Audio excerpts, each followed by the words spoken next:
there's also a lot of emphasis on reading and the value and necessity of reading in this Senate Republican reform plan. Tell us about that. This is really the strongest part of the plan, if you ask me. It's ensuring that those students that are in elementary school, particularly grades K through 3, are competent readers.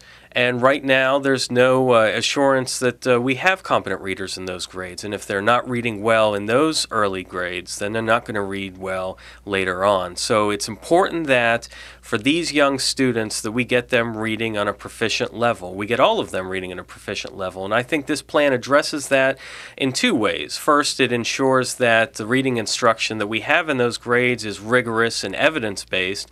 But second, it provides for a plan that would, for those students who don't read at grade level by the 3rd grade, to be retained for another year and give them intensive instruction and remediation services. It just seems unfathomable. Just common sense would tell you that a child must know how to read before they move on, or otherwise they are at such a disadvantage. How is it possible kids are being promoted and yet they can't read?